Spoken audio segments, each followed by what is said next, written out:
اعوذ باللہ من الشیطان الرجیم بسم اللہ الرحمن الرحیم الحمد للہ رب العالمین الرحمن الرحیم مالک یوم الدین ایاک نعبد وایاک نستعین اہدنا الصراط المستقیم صراط الذین انعمت علیہم غیر المغضوب علیہم ولا الضالین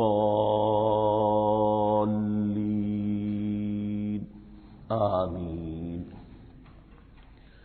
رب اشرح لی صدری ویسر لی امری واحلل عقدۃ من لسانی یفقہوا قولی۔ اللہم ربنا الہمنا رشدنا واعذنا من شرور انفسنا، اللهم أرنا الحق حقا وارزقنا اتباعه وارنا الباطل باطلا وارزقنا اجتنابه، اللهم ربنا يسر لنا أمورنا كلها وأتمم لنا بالخير وتقبل منا فإنك خير المتقبلين آمین یا رب العالمین۔ معزز حاضرین اور محترم خواتین، ہم اللہ کے نام سے اس سال کی نماز تراویح کے ساتھ دورہ ترجمہ قرآن کا آغاز کر رہے ہیں۔ اس سے پہلے میں عرض کر چکا ہوں کہ اب میری عمر بھی کافی ہو چکی ہے، قمری حساب سے 68 برس مکمل ہو چکے ہیں، اور مختلف قسم کے عوارض بھی مجھے لاحق ہیں، اور بہت سے احباب نے اور رفقاء نے مشورہ دیا تھا کہ میں اتنا بڑا بوجھ اپنے ذمے نہ لوں، لیکن میں نے خالصتاً توکلاً علی اللہ اس کی ہمت کی، اس کا ارادہ کیا، اس کے لیے اہتمام بھی خصوصاً ہوا ہے۔ مجھے اندازہ ہے کہ اب میرے خیالات کی جو رو ہے وہ اب اتنی تیز نہیں ہے جتنی کبھی ہوا کرتی تھی، کراس ریفرنسز بھی جو ہیں قرآن حکیم کے وہ اتنے مستحضر نہیں ہیں جتنے کبھی ہوتے تھے، بلکہ واقعہ یہ ہے کہ میری زبان بھی بعض اوقات لڑکھڑاتی ہے، اس لیے کہ مجھے جو ادویات استعمال کرنی پڑتی ہیں ان کا اعصاب پر بھی اثر ہوتا ہے، اور جو ہمارے اعضائے رئیسہ ہیں ان پر بھی اثر ہوتا ہے۔ بہرحال ان سب کے الرغم اللہ کا نام لے کر آغاز کر رہے ہیں۔ میری انتہائی نگارش یہی ہے، تیرے نام سے ابتدا کر رہا ہوں۔ ابھی میں نے سورہ فاتحہ کی تلاوت کی اور آپ نے سماعت فرمائی۔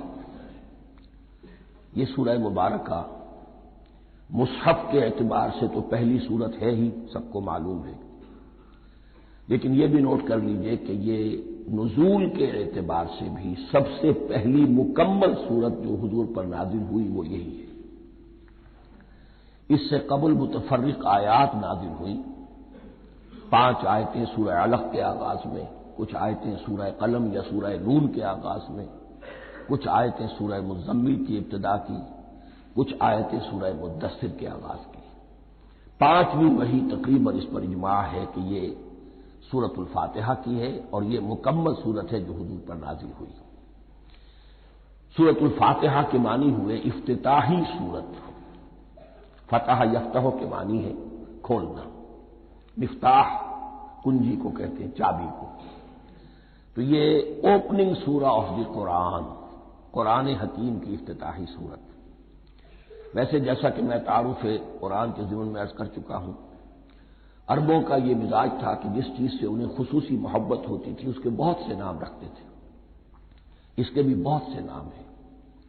سورۃ الفاتحہ سب سے عام ہے، لیکن الکافیہ، الشافیہ، ام القرآن، اساس القرآن، کم سے کم یہ 4 نام تو میں سمجھتا ہوں کہ ہر مسلمان کو مزید معلوم ہونے چاہیے، اور بھی بہت سے نام۔ اس سورہ مبارکہ کی بالاتفاق و بالاجماع 7 آیتیں ہیں، اگرچہ ان کی ترتیب میں کچھ اختلاف ہے۔ ایک رائے یہ ہے، اور یہ رائے امام شافعی کی بھی ہے اور بصرہ کے جو قراء تھے ان کی بھی ہے، کہ آیت بسم اللہ بھی سورہ فاتحہ میں شامل ہے، اس کا جز ہے، وہ اس کو شامل کر کے پھر 7 آیتیں بناتے ہیں، تو آخری جنہیں ہم 2 آیتیں سمجھتے ہیں صراط الذین انعمت علیہم غیر المغضوب علیہم ولا الضالین، وہ ان کے نزدیک ایک آیت ہے۔ تو گویا کہ نتیجہ یہ نکلا کہ آیتوں کی تعداد 7 ہی رہتی ہے۔ امام ابو حنیفہ رحمۃ اللہ علیہ کا موقف اور کوفے کے جو قراء تھے ان کا بھی موقف یہ ہے کہ آیت بسم اللہ نہ سورہ فاتحہ کا جز ہے نہ کسی اور سورت کا جز ہے، سوائے ایک مقام پر جہاں حضرت سلیمان علیہ السلام کا خط جو ہے نقل ہوا ہے، جو انہوں نے ملکہ سبا کو لکھا تھا، انہ من سلیمان و انہ بسم اللہ الرحمن الرحیم۔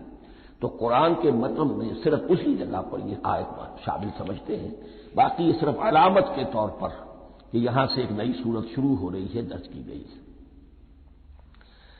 اس سورہ مبارکہ کو الصلاح قرار دیا گیا ایک حدیث میں، اس کا جو اسلوب ہے وہ دعا کا ہے، اور دعا کے ساتھ اس کی جو مناسبت ہے اور پھر اسی کی وجہ سے ہماری نماز کا یہ جزو لا ینفک بنا دیا گیا، بلکہ ایک حدیث جو میں آپ کو سناؤں گا اس میں اسی کو نماز قرار دیا گیا، الصلاح یہی ہے۔ ویسے وہ حدیث مبارک موجود ہے، لا صلاۃ لمن لم یقرأ بفاتحۃ الکتاب، جو شخص سورہ فاتحہ کی تلاوت نہیں کرتا اس کی کوئی نماز نہیں۔ اس کے حوالے سے بھی ہمارے ہاں دو مسلک ہے، ذکر صرف اس لیے کر رہا ہوں کہ آپ کے علم میں ہو، ان میں کوئی بنیادی فرق نہیں ہے، کسی بھی ایک رائے کا انسان قائل اور حامل ہو سکتا ہے بغیر اس کے کہ دوسرے کو بالکل غلط قرار دے، بلکہ یہ کہ اس کے لیے بھی گنجائش اپنے ذہن میں اور اپنے دل میں رکھے۔ تو ایک رائے یہ ہے کہ یہ میں کیا عرض کر رہا تھا کوئی بھول گیا ہوں۔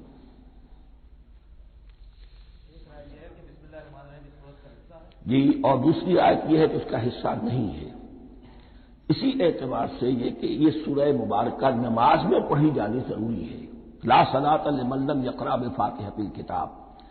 البتہ یہ اختلاف ہے، یہ بات جو میں ذکر کر رہا تھا جو ذہن سے نکل گئی، کہ آیا مقتدی جو ہے امام کے پیچھے کھڑا ہو کر جب نماز پڑھ رہا ہو تو کیا اس صورت میں بھی اس کے لیے لازم ہے کہ سورہ فاتحہ پڑھے؟ اس میں دو رائے ہو گئی، بلکہ تین۔ ایک رائے انتہائی ہے اور وہ فقہ حنفی کی طرف منسوب ہے کہ اگر آپ امام کے پیچھے مقتدی کی حیثیت سے نماز پڑھ رہے تو کسی بھی رکعت میں آپ سورہ فاتحہ نہیں پڑھیں گے۔ ایک دوسری بالکل برعکس رائے ہے، وہ امام شافعی رحمۃ اللہ علیہ کی ہے کہ ہر حالت میں چاہے امام جہری رکعت پڑھا رہا ہو جس میں وہ بلند آواز سے سورہ فاتحہ پڑھ رہا ہو اور چاہے وہ سری رکعت ہو، ہر حالت میں مقتدی کو بھی پڑھنی ہے۔ ایک تیسری رائے بین بین ہے، وہ امام مالک کی ہے رحمۃ اللہ علیہ، کہ جو سری رکعت ہے جس میں کہ امام بھی خاموشی سے پڑھ رہا ہے مقتدیوں کو بھی پڑھنی چاہیے، جو جہری رکعت ہے جس میں کہ امام بلند آواز سے پڑھ رہا ہے اس میں مقتدیوں کو خاموش رہ کر پوری توجہ جو ہے سننے پر صرف کر دینی چاہیے۔ اذا قرئ القرآن فاستمعوا له وانصتوا، جب قرآن پڑھا جا رہا ہو تو پوری توجہ اس کے پڑھنے پر مرکوز کر دو اور خود خاموش رہو۔ میرے اپنی رائے میں یہ تیسری رائے سب سے زیادہ صائب ہے اور اس میں کسی طرح کی بھی کوئی پیچیدگی پیدا نہیں ہوتی۔ بہرحال اس سورہ مبارکہ کا جو اسلوب ہے میں نے عرض کیا دعائیہ ہے، البتہ قرآن مجید کے علم اور حکمت کے اعتبار سے، اس کے فلسفے کے اعتبار سے ایک بات سمجھ لینی چاہیے۔ قرآن کا فلسفہ یہ ہے کہ بنیادی ہدایت ہر انسان کے دل میں موجود ہے، بالقوہ، پوٹینشلی۔ یہ جو قرآن مجید یا اللہ کی کتابیں نازل ہوتی ہیں یہ انہیں ایکٹیویٹ کرتی ہیں، وہ اندر کی جو ڈورمنٹ کانشسنس ہے، خوابیدہ شعور جو ہے اسے بیدار کر کے اور پھر یہ کہ اسے اجاگر کرتی ہیں۔ ہر سلیم الفطرت انسان اور سلیم العقل انسان، دو سلامتی شرط ہیں۔ سلیم الفطرت، نیچر پرورٹڈ نہ ہو، فطرت مسخ نہ ہو گئی ہو، عقل سلیم ہو، ان دونوں چیزوں کا نتیجہ یہ نکلتا ہے کہ وہ انسان از خود بغیر کسی وحی کی رہنمائی کے، بغیر کسی نبی کی تعلیم کے سے استفادہ کیے ہوئے از خود بھی کچھ حقائق تک پہنچ جاتا ہے۔ اور وہ حقائق کیا ہے؟ نمبر ایک یہ کہ اس کائنات کا ایک خالق ہے اور وہ ایک ہے، اور وہ تمام صفات کمال سے متصف ہے۔ نمبر دو یہ کہ انسان کی زندگی صرف یہ زندگی نہیں ہے، بلکہ ایک اور زندگی ہے کہ جس میں اس زندگی کے اعمال کے نتائج برآمد ہوں گے۔ یہ دو باتیں، اس کی زیادہ وضاحت کے ساتھ جو ہے اس کا تذکرہ آئے گا سورہ لقمان میں، جہاں حضرت لقمان کی شخصیت کا تذکرہ ہے۔ لیکن یہاں صرف یہ بات سمجھ لیجئے کہ قرآن کا فلسفہ یہ ہے کہ ہر انسان میں، ہر فرد نوع بشر میں جو اپنی ولادت کے وقت مسلم ہوتا ہے، حضور کی حدیث ہے کل مولود یولد علی الفطرہ ابواہ یحودانہ او ینصرانہ او یمجسانہ، ہر بچہ نوع انسانی کا فطرت اسلام پر پیدا ہوتا ہے، وہ فطرت کے اندر وہ ہدایت ودیت ہے۔ اب اگر وہ فطرت بس نہیں ہوئی اور عقل جو ہے وہ صحیح رخ پر کام کر رہی ہے تو ان دو حقائق تک وہ انسان خود پہنچ جائے گا۔ لیکن ان دونوں حقائق تک پہنچنے کے بعد اب وہ دست بستہ دعا کرے گا کہ اے رب اب مزید ہدایت تو مجھے عطا فرما۔ ایک تو یہ کہ میں کیا کروں کیا نہ کروں، میری عقل اس میں ٹھوکر کھا سکتی ہے، میں کسی اچھی چیز کو بری سمجھ سکتا ہوں، کسی بری کو اچھی سمجھ سکتا ہوں، تو مجھے صحیح راستہ، صحیح راہ ہدایت پر چلا۔ یہ دعا ہے جو انسان کرتا ہے جبکہ وہ ایمان باللہ اور ایمان بالآخرہ تک خود پہنچ چکا ہوتا ہے اور یہ سمجھتا ہے کہ صحیح زندگی کا رخ یہی ہے کہ جس رب کو میں نے پہچانا ہے کہ وہ اس کائنات کا خالق ہے اور مالک ہے اور رب ہے، میں اس کی بندگی کروں، اس کی اطاعت کروں، اس کا حکم مانوں، اس کے راستے پر چلوں۔ لیکن وہ راستہ کون سا ہے؟ اس کے لیے پھر دست بدعا ہوتا ہے کہ پروردگار تو میری رہنمائی فرما۔ یہ مقام ہے کہ جہاں آپ سمجھ لیجئے اپنے آپ کو بھی آج اس جگہ پر تصور کرتے ہوئے پھر اس سورہ مبارکہ کو پڑھیے کہ آپ اس مقام پر اللہ کے فضل و کرم سے پہنچ چکے ہیں کہ اللہ کو آپ نے پہچان لیا اور اس کی توحید کو جان لیا، اس کی جملہ صفات کمال سے آپ واقف ہو گئے، آپ یہ بھی جان گئے کہ بڑھ کر اس کے حضور میں حاضر ہونا ہے اور وہ حساب کتاب لے گا۔ پھر آپ نے یہ عہد بھی کر لیا کہ اب زندگی گزارنی ہے اس رب کی بندگی میں، اسی کی فرما برداری میں۔ اب یہاں کھڑے ہو کر آپ پوچھتے ہیں کہ اللہ مجھے وہ تفصیلی ہدایت عطا فرما، ایسا نہ ہو کہ کبھی میں کسی راستے پر چلتا ہوا کسی پگڈنڈی پر مڑ جاؤں اور وہ تھوڑی سی جو ڈیویشن ہو میرے راستے کی وہ میری عاقبت کو برباد کر دے۔ یک لحظہ غافل گشتم و صد سال راہم دور شد، اس لیے کہ ہوتا یہی ہے صیدھے راستے سے ذرا سی کوئی پگڈنڈی جو ہے تھوڑے سے اینگل پر نکلی ہے، لیکن جب چلتے جائیں گے آپ تو جتنے آگے بڑھیں گے اس پر، اس راہ صراط مستقیم سے آپ اتنے ہی زیادہ دور ہوتے چلے جائیں گے۔ یہ ہے قرآن مجید کی حکمت اور فلسفے کے اعتبار سے اس سورہ مبارکہ کا مقام۔ اب آئیے ہم بسم اللہ کرتے ہیں۔ بسم اللہ الرحمن الرحیم، شروع کرتا ہوں میں اللہ کے نام سے جو رحمان اور رحیم ہے۔ اس پر کچھ گفتگو ہو چکی ہے تعارف قرآن کے ضمن میں کہ رحمان اور رحیم دو نام ہیں کہ جو رحمت کے مادے سے نکلتے ہیں۔ رحمان میں اللہ تعالی کی رحمت کا جوش، ہیجانی کیفیت، طوفانی کیفیت، اور رحیم میں اللہ تعالی کی رحمت کا دوام اور تسلسل۔ یہ دونوں کیفیات اللہ کی رحمت میں بیک وقت موجود ہیں جس کا ہم تصور نہیں کر سکتے۔ ہم سمندر کو دیکھتے ہیں، متلاطم سمندر ہے، اس میں ہیجان ہے، طوفان ہے۔ دریا کو دیکھتے ہیں کہ وہ سکون کے ساتھ چل رہا ہے، خاموشی سے چل رہا ہے، بہہ رہا ہے، بس تسلسل کے ساتھ بہہ رہا ہے۔ ہم ان دونوں کیفیات کو علیحدہ علیحدہ دیکھتے ہیں تو ہمارا ذہن ان دونوں کو بیک وقت اس کا تصور نہیں کر سکتا، تخیل ممکن نہیں۔ لیکن اللہ کی رحمت کی یہ دونوں شانیں مستقلاً ہر وقت موجود ہیں بیک وقت، اسی لیے ان دونوں کے درمیان کہیں حرف عطف نہیں آئے گا۔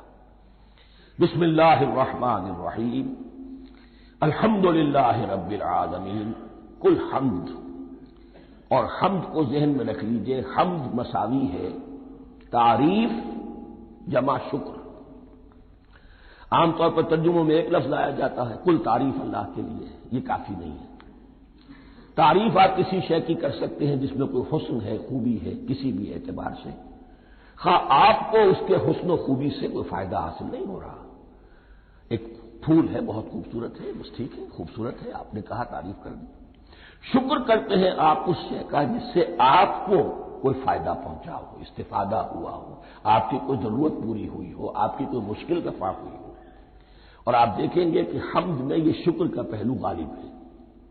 جتنی بھی دعائیں ہیں حضور سے منقول، شکر کے مقام پر وہاں حمد آتا ہے۔ بھوک لگی ہوئی تھی، کھانا کھایا، الحمدللہ الذی اطعمنی وسقانی۔ اب یہاں دیکھیے ترجمہ تعریف نہیں، شکر ہے اس اللہ کا جس نے مجھے کھلایا اور پلایا۔ آپ بیت الخلاء سے باہر آئے، نجاستیں آپ سے دور ہو گئی، طبیعت میں انشراح ہوا، الحمدللہ الذی اذھب عنی الاذی وعافانی۔ وہ شکر ہے اس اللہ کا جس نے اذیت بخش چیزیں مجھ سے دور کر دی اور مجھے عافیت بخشی۔ تو یہ الحمدللہ رب العالمین اللہ تعالیٰ کا حسن و کمال اور حسن و جمال اپنی جگہ بھی اس انتہا کا ہے کہ جتنی تعریف اس کا حق ہے ہم کر ہی نہیں سکتے، لیکن اس کے احسانات اور انعامات ہم پر اتنے ہیں کہ ہم ان کو بھی گن نہیں سکتے۔ لہذا ایک ہی احساء ہم نے کر دیا الف لام کے ساتھ، الحمدللہ رب العالمین۔ تمام تعریفیں اور کل شکر اللہ کے لیے ہیں کہ جو تمام جہانوں کا پروردگار ہے، رب ہے، مالک ہے۔ رب میں ایک مفہوم ہوتا ہے ربوبیت کا، اور اس میں مفہوم شامل ہوتا ہے تربیت کا، ربیانی صغیرہ۔ تو مالک ہونا اور تربیت دینا، آپ جس شے کے مالک ہوں گے آپ چاہیں گے اس میں بڑھوتری ہو، اس میں اضافہ ہو، وہ نشو و نما پائے۔ تو یہ دونوں چیزیں آپس میں ایک دوسرے کا جڑی ہوئی ہیں، پروردگار بھی اور مالک بھی۔ عام طور پر عربی میں رب کا لفظ مالک کے لیے آتا ہے، رب البیت، رب الدار، رب المال۔ تو مالک وہاں پر ظاہر بات ہے کہ اس سے مراد کیا ہے، مال والا، گھر والا، گھر کا مالک۔ تو کل شکر اور کل تعریف اس اللہ کے لیے ہے جو تمام جہانوں کا مالک بھی ہے اور پروردگار بھی ہے۔ الرحمن الرحیم، رحمان ہے اور رحیم ہے۔ اب دوبارہ اس کی میں وضاحت نہیں کروں گا۔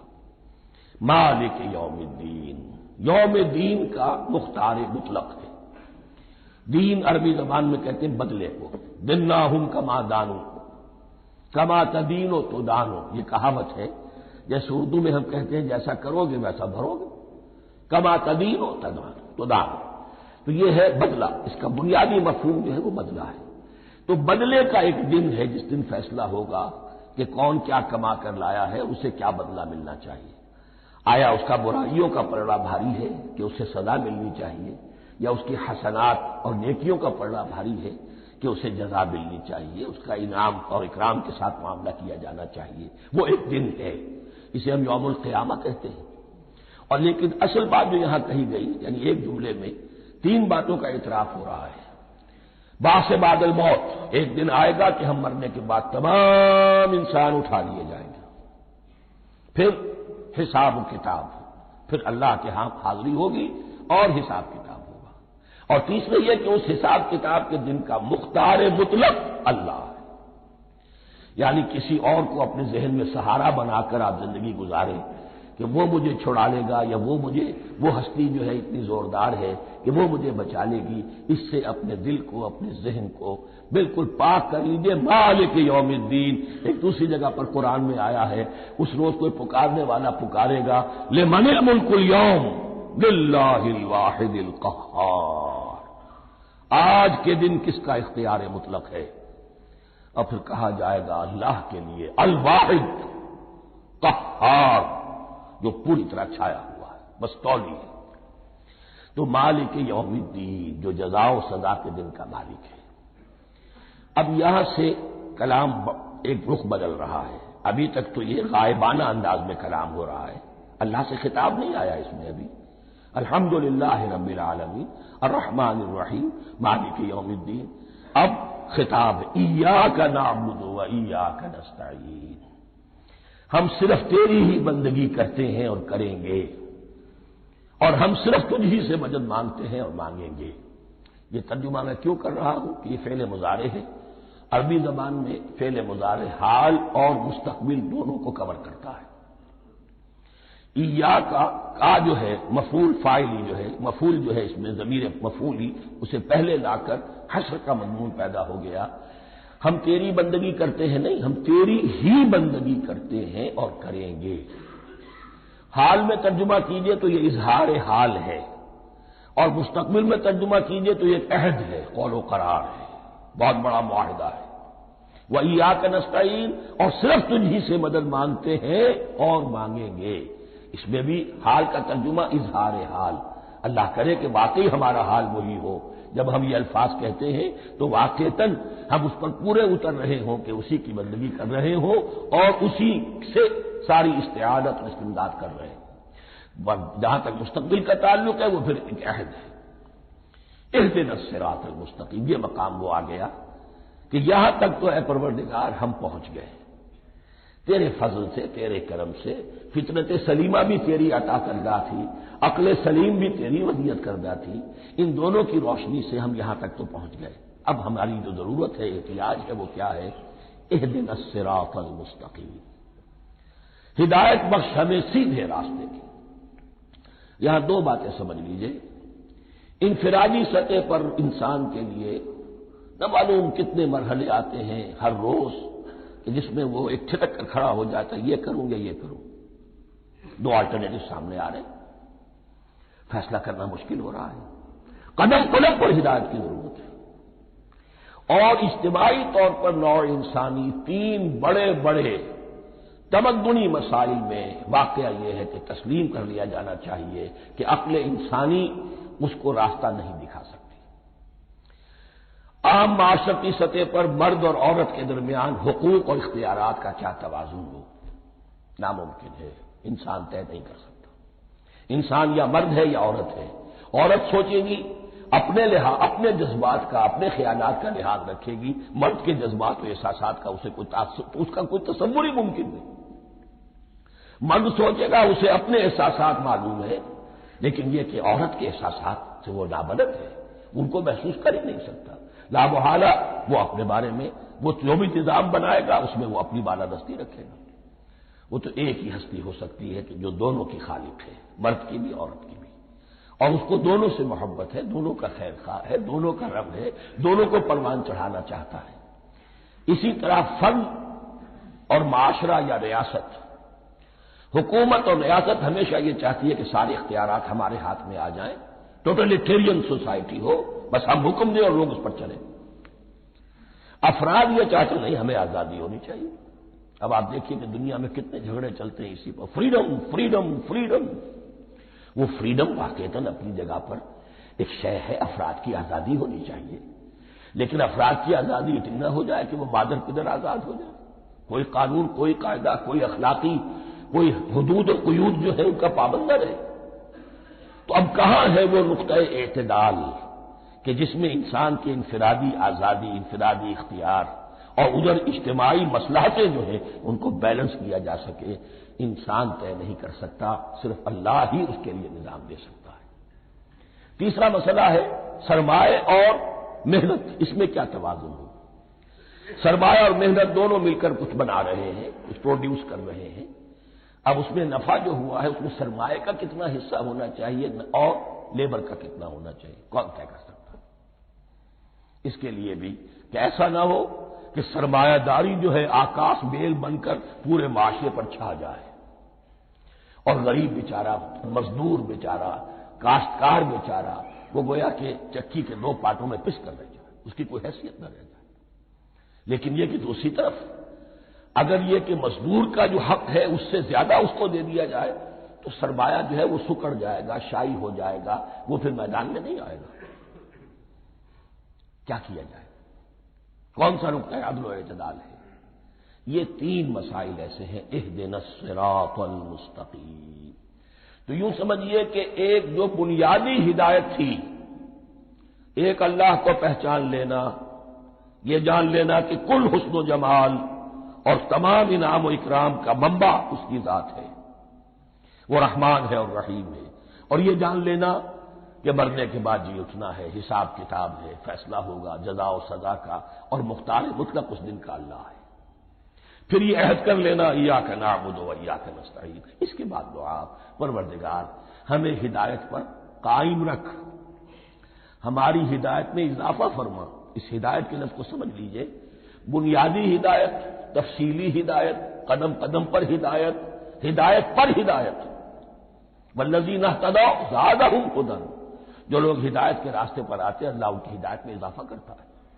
تو یہ قدم قدم پر ہمیں ہدایت کی ضرورت ہے اور مرحلہ وار ضرورت ہے۔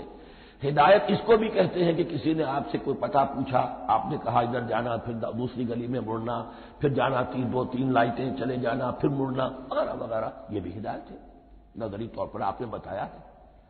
ایک ہدایت یہ ہوئی کہ بھائی میں چلتا ہوں آپ کے ساتھ، میں آپ کو وہاں پہ پہنچا دوں گا تاکہ آپ کو دقت نہ ہو، آپ نے منزل تک پہنچا دیا۔ ان دونوں کے درمیان، یہ تو میں نے ایک فرد کی مثال دی ہے، اللہ اور بندے کے درمیان نہ معلوم کتنے مراحل ہیں ہدایت کے۔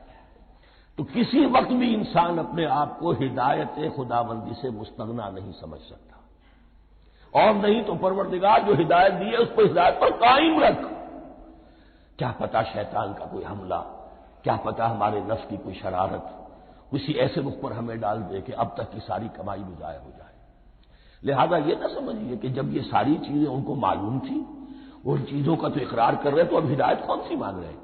تو ہدایت کا تو بڑا میدان کھلا ہوا ہے، اور اس ہدایت کی وہ جو میں نے آخری شکل آپ کو بتائی ہے کہ منزل مقصود تک پہنچا دے، یہ ہدایت بھی قرآن مجید میں اس معنی میں بھی لفظ آیا ہے کہ اہل جنت جب جنت میں داخل ہوں گے تو جو ترانہ حمد ان کی زبان پر اس وقت ہوگا وہ کیا ہے؟ الحمدللہ الذی ہدانا لہذا وما کنا لنہتدی لولا ان ہدانا اللہ۔ کل شکر اس اللہ کا جس نے ہمیں یہاں تک پہنچا دیا، ہدایت دی جہاں تک پہنچا دیا، اور ہم ہرگز نہ پہنچ پاتے، ہم ہرگز ہدایت یافتہ نہ ہو سکتے اگر اللہ ہی ہمیں ہدایت نہ دیتا۔ اہدنا الصراط المستقیم، سیدھا راستہ، صراط الذین انعمت علیہم، اب اس کی مزید وضاحت ہے، راستہ اس کا ان لوگوں کا جن پر تیرا انعام ہوا۔ یہ کون لوگ ہیں؟ اس کی وضاحت آپ کو ملے گی سورہ نساء میں، من یطع اللہ والرسول فاولئک مع الذین انعم اللہ علیہم من النبیین والصدیقین والشہداء والصالحین۔ چار طبقات ہیں منعم علیہم، جن پر اللہ کا انعام ہوا ہے۔ چوٹی پر انبیاء کرام، اس کے بعد صدیقین کرام، اس کے بعد شہداء عظام، اس کے بعد عام صالح مسلمان، صالح ہو۔ یہ بیس لائن ہے، اس سے اوپر کا درجہ شہداء کا ہے، اس سے اوپر کا درجہ صدیقین کا ہے، اور پھر اس سے اوپر کا درجہ انبیاء کا ہے۔ انبیاء میں سے پھر وہ بھی ہوتے ہیں کہ جو اولو العزم میں من الرسل ہیں، لیکن یہ چار طبقات ہیں، ان کے راستے پر ہمیں چلا۔ غیر المغضوب علیہم ولا الضالین، جو مغضوب علیہم نہیں ہوئے، جن پر تیرا غضب نہیں ہوا، اور غضب ہوتا ہے ان پر کہ جو ہدایت کے واضح ہونے کے بعد ہدایت کو ترک کر دیں، وہ ہے مغضوب علیہم۔ جنہیں ہدایت مل گئی ہو، ہدایت کو پہچان لیا ہو، پھر اپنی شرارت نفس کی وجہ سے، اپنی نفسانیت کی وجہ سے، اپنے تکبر کی وجہ سے، اپنے حسد کی وجہ سے وہ اس حق کو رد کر دے، اس کو ترک کر دے، ان پر اللہ کا غضب آتا ہے۔ اور اس میں اس کی بہت بڑی مثال تاریخ کے اعتبار سے یہودی ہے۔ اللہ نے انہیں ہدایت دی، کتابیں عطا کی، تورات، انجیل، زبور، سینکڑوں نبی ان میں مبعوث کیے، 1400 برس تک نبوت کا تار ٹوٹا ہی نہیں، مسلسل۔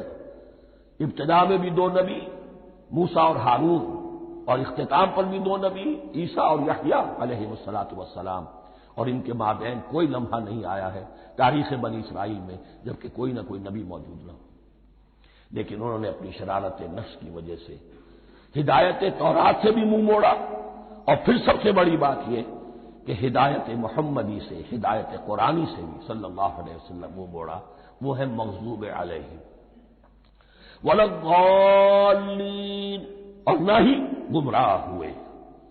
یہ لفظ جو آتا ہے عربی زبان میں گمراہ کا بھی ہے اور تلاش حق میں بھٹکنے والے کا بھی ہے۔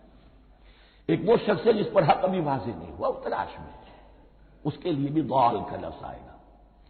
اسی طرح کوئی شخص کسی کے عشق اور محبت میں ایسا ہو جائے، دیوانہ ہو جائے، اس کو بھی ضال کہتے ہیں، یعنی اس کے اوپر جذبات کا اتنا غلبہ ہو گیا ہے کسی کی محبت اور عشق کی بنا پر۔ تو حضور کے لیے یہ لفظ آیا ہے وَوَجَدَكَ ضَالًّا فَهَدَىٰ، اور یہ تو سورۃ الضحیٰ ہے، اکثر بیشتر لوگوں کو یاد ہوگی۔ تو یہ جو دوال کا لفظ ہے اس میں سمجھ لیجئے ضروری نہیں ہے کہ وہ گمراہ ہو، بلکہ وہ بھی کہ جو ابھی راہ ہدایت کی طلب میں اس کے حصول کے لیے اس کی تلاش میں کوشاں ہیں، اور وہ بھی کہ جو کسی مغالطے کی وجہ سے حق سے منحرف ہو جائے۔ یہ بھی جان لیجئے کہ ایک ہے بدنیتی، تکبر، حسد، حق کو جان کر پہچان کر رد کر دینا یا چھوڑ دینا یا ترک کر دینا، ایک ہے کسی غلطی میں کسی جذبات کے اندر آ کر کسی غلم کے اندر مبتلا ہو کر اور حق سے منحرف ہو جانا۔ اس کی جو سب سے بڑی مثال ہے وہ نصارہ ہے، عیسائی ہے۔ حضرت مسیح کو انہوں نے مانا لیکن غلم کیا، یہ لفظ آئے گا آگے، لا تغلو فی دینکم، اپنے دین میں غلم نہ کرو۔ جیسے ہمارے ہاں بھی بعض لوگ ہیں جو حضور صلی اللہ علیہ وسلم کی تعریف میں، حضور صلی اللہ علیہ وسلم کے ساتھ اپنی محبت کے اظہار میں غلو کر جاتے ہیں۔ یہ انتہا درجے کو ہو گیا تھا حضرت مسیح علیہ السلام کے ماننے والوں میں، اور اس کی بنا پر انہوں نے تثلیث کا عقیدہ ایجاد کر لیا اور حضرت مسیح علیہ السلام کو اللہ کا بیٹا بنا دیا۔ تو اس کی سب سے بڑی مثال ضالین کی اس اعتبار سے کہ ہدایت پانے کے بعد کسی بدنیتی سے نہیں بلکہ کسی اچھے جذبے میں غلو کی وجہ سے رسول سے محبت کرنا تو اچھا جذبہ ہے، لیکن یہ محبت بھی ایک حد میں رہنی چاہیے۔ غلو کرے گی تو ظاہر بات ہے کہ اس کے بعد وہ گمراہی کی طرف لے جائے گی۔ تو یہ ہے اس سورہ مبارکہ کا ترجمہ، اور اس کے بعد آخر میں آمین کہنا یہ مسنون بھی ہے، کہنا چاہیے۔ البتہ اختلاف یہاں بھی صرف اتنا ہے کہ نماز میں جب آپ امام کے ساتھ ہیں، وہ اگر جہری قرات کر رہا ہے تو آیا اس کے بعد آپ کو بھی بالجہر کہنا ہے آمین یا نہیں کہنا، یہ اختلاف ہے، ان میں کوئی فرق واقع نہیں ہوتا۔ یہ چیز متفق علیہ کہ کہنا ہے آمین، بلکہ یہ آمین تو یہودیوں میں ہے، یہ آمین جو ہے یہ عیسائیوں میں بھی ہے۔ ان کی بھی جو پریئر لارڈس پریئر ہے اس کے بعد آمین، وہ آمین کہتے ہیں، وہ فرق وہ لفظ ایک ہی ہے، اس لیے کہ عبرانی زبان اور عربی زبان یا تو ہم یہ کہہ سکتے ہیں کہ دونوں بہنیں ہیں، کوئی ایک مشترک زبان تھی ان کی ماں جس کی یہ دو بیٹیاں ہیں، اور یا یہ کہنا پڑے گا کہ عربی زبان کی ماں جو ہے وہ عبرانی زبان ہے۔ بہرحال بڑا قریبی رشتہ عربی کا اور عبرانی کا ہے، اس اعتبار سے وہ آمین۔ اب آپ کو معلوم ہے ہم السلام علیکم وہ کہتے ہیں، وہ سلام کہتے ہیں، فرق کیا ہے؟ وہ تو تلفظ کا فرق ہے۔ اسی طریقے سے اور بہت سے الفاظ ہیں، میں بعد میں بتا۔ اب میں اس سورہ مبارکہ کے بارے میں خاص حدیث آپ کو سنانا چاہتا ہوں، اور اسی سے در حقیقت جو امام ابو حنیفہ کا موقف ہے رحمۃ اللہ علیہ، اس کی حقانیت مزید مبرہن ہو جائے گی۔ یعنی کیا کہ آیت بسم اللہ سورہ فاتحہ کا جز نہیں ہے، سورہ فاتحہ الحمدللہ رب العالمین سے شروع ہوتی ہے۔ وہ میں آپ کو بتانا بھول گیا کہ جن کے نزدیک یہ سورت کا جز ہے وہ پھر جہری قرات میں بسم اللہ الرحمن بھی بلند آواز سے کہیں گے، اور جن کے نزدیک یہ سورہ فاتحہ کا جز نہیں ہے وہ نہیں کہیں گے، وہ الحمدللہ رب العالمین سے قرات کریں گے۔ تو کوئی فرق نہیں ہے بنیادی۔ یہ حدیث جو ہے یہ مسلم شریف میں ہے اور حدیث قدسی ہے، اس کے راوی حضرت ابو ہریرہ ہے رضی اللہ تعالی عنہ، اور اس حدیث میں اس سورت کے مضامین کا نہایت عمدہ تجزیہ کر دیا ہے۔ حدیث کے الفاظ سن لیجئے، قسمت الصلاۃ بینی و بین عبدی نصفین۔ اللہ تعالیٰ فرما رہے ہیں، حدیث قدسی ہے، میں نے نماز کو، صلاۃ کو اپنے اور اپنے بندے کے درمیان آدھا آدھا تقسیم کر لیا، فنصفھا لی ونصفھا لعبدی، اس کا نصف جو ہے وہ میرے لیے ہے اور نصف جو ہے وہ میرے بندے کے لیے ہے، ولعبدی ما سأل، اور جو میرے بندے نے مانگا میں اسے دوں گا، میرا وعدہ ہے یا میں نے اسے دیا۔ اس کے بعد اس کی تفصیل آتی ہے، اذا قال العبد، جب بندہ کہتا ہے الحمدللہ رب العالمین، قال اللہ حمدنی عبدی، جب بندہ کہتا ہے الحمدللہ رب العالمین، اللہ فرماتا ہے میرے بندے نے میری حمد کی۔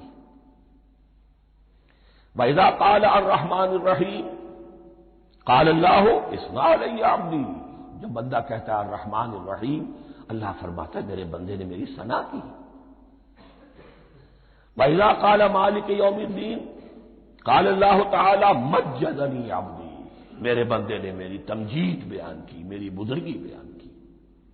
اب یہ تین آیتیں ہو گئیں، تینوں میں اللہ کی حمد ہے، ثنا ہے، تمجید ہے، یہ تین آیتیں خالص اللہ کے لیے ہو گئی۔ اب چوتھی آیت آئی، ایاک نعبد و ایاک نستعین۔ اس کے بارے میں جب بندہ کہتا ہے اذا قال العبد ایاک نعبد و ایاک نستعین، قال اللہ تعالی ھذا ما بینی و بین عبدی ولعبدی ما سأل، یہ میرے اور میرے بندے کے درمیان ہے۔ یہ تو یوں سمجھیے کہ یہ گرا لگ گئی ہے میرے اور میرے بندے کے مابین۔ اس نے مجھ سے قول و قرار کیا ہے، اس نے میری بندگی کا اعتراف کیا ہے، اس نے تسلیم کیا ہے کہ میری ہی بندگی کرتا ہے اور کرے گا، اور مجھ سے مدد چاہیے ہے۔ ھذا ما بینی و بین عبدی، یہ معاہدہ ہے، معاہدہ دو فریقوں کے مابین ہوتا، یہ میرے اور میرے بندے کے مابین ہے۔ والے عبدی ما سأل، اور میں نے اپنے بندے کو دیا جو اس نے مانگا، وہ میری مدد چاہتا ہے، میری مدد اس کے شامل حال رہے گی۔ وَإِذَا قَالَ، اور جب بندہ کہتا ہے اهْدِنَا الصِّرَاطَ الْمُسْتَقِيمَ صِرَاطَ الَّذِينَ أَنْعَمْتَ عَلَيْهِمْ غَيْرِ الْمَغْضُوبِ عَلَيْهِمْ وَلَا الضَّالِّينَ، قال اللہ تعالی ھذا لعبدی ولعبدی ما سأل، یہ تین آیتیں یہ میرے بندے کے لیے، اهْدِنَا الصِّرَاطَ الْمُسْتَقِيمَ، اسی صراط مستقیم کی وضاحت ہے مثبت، صراط الذین انعمت علیہم، اسی صراط المستقیم کی وضاحت ہے منفی انداز میں، غیر المغضوب علیہم ولا الضالین، یہ سب میرے بندے کے لیے ہے اور میں نے اپنے بندے کو دیا جو اس نے مانگا۔ اس کو میں نے ایک مرتبہ یہ ترازو کی شکل میں اس کو لکھوایا تھا۔ دیکھیے یہ ایاک نعبد و ایاک نستعین، یہ ہے وہ ترازی کی وہ ڈنڈ، واو جو ہے ایاک نعبد و ایاک نستعین، واو جو ہے گویا کہ وہ مٹھ ہے جس سے کہ ترازو کو پکڑا جاتا ہے۔ ادھر ایک پلڑا ہے جس کی تین آیتیں ہیں، الحمدللہ رب العالمین الرحمن الرحیم مالک یوم الدین۔ اس کا نتیجہ کیا نکلا؟ ایاک نعبد۔ آپ نے شاید یہ سنا بھی ہو، ایک بہت ہی عمدہ قرات کا جو ریکارڈ ہے قاری عبدالباسط عبدالصمد کا، وہ یہیں سے چل کر سورہ فاتحہ کی قرات کر کے ایاک نعبد پر آ کر رکتا ہے، الحمدللہ رب العالمین الرحمن الرحیم مالک یوم الدین ایاک نعبد۔ گویا کہ یہاں یہ صورت بالکل ہاف ہو گئی ہے، تین آیتوں میں اللہ کی حمد ہے، ثنا ہے، تمجید ہے، جس کا نتیجہ ہم تیری ہی بندگی کرتے ہیں، تیری ہی اطاعت کریں گے۔ لیکن اب اس کے بعد سوال ایاک نستعین، اسی کی جو استعانت کیا درکار ہے ہمیں؟ ہدایت۔ ہدایت سب سے بڑی استعانت ہے، ہدایت ہی تو سب سے بڑی مدد ہے۔ اهدنا الصراط المستقیم صراط الذین انعمت علیہم غیر المغضوب علیہم ولا الضالین، یہ ایاک نستعین کے حکم کے ساتھ یہ تین آیتیں آ گئیں، اهدنا الصراط المستقیم صراط الذین انعمت علیہم غیر المغضوب علیہم ولا الضالین، قسمت الصلاۃ بینی و بین عبدی نصفین فنصفها لی ونصفها لعبدی ولعبدی ما سأل۔ اللہ تعالیٰ اس سورہ فاتحہ کا جو اصل مفہوم ہے وہ بھی ہمارے ذہنوں پر، ہمارے شعور کی سطح پر اسے اجاگر کیے رکھے، ہمیں توفیق دے کہ جب بھی پڑھیں، جب بھی سنیں تو وہ کیفیت اگر ہو جائے، اس لیے کہ ایک حدیث ہے کہ الصلاۃ معراج المومنین، نماز تو اہل ایمان کے حق میں معراج کے درجے میں ہے۔ اس حوالے سے ہم یہ سمجھ سکتے ہیں کہ کوئی وقت ایسا آ سکتا ہے کہ انسان کو واقعتاً، روح انسانی واقعتاً اللہ کے یہ جواب سنے، انہونی بات نہیں ہے۔ ہوتا ہے خطاب آخر، اٹھتا ہے حجاب آخر، کرتے ہیں خطاب آخر، یہ تو ہوتا ہے۔ مخاطبہ الہی ہے تو میں نے عرض کیا کہ ثابت ہے، مخاطبہ، محادث اور تحدیث اللہ بندوں سے کلام کرتا ہے۔ بارک اللہ لی و لکم فی القرآن العظیم ونفعنی و ایاکم بالآیات والذکر الحکیم۔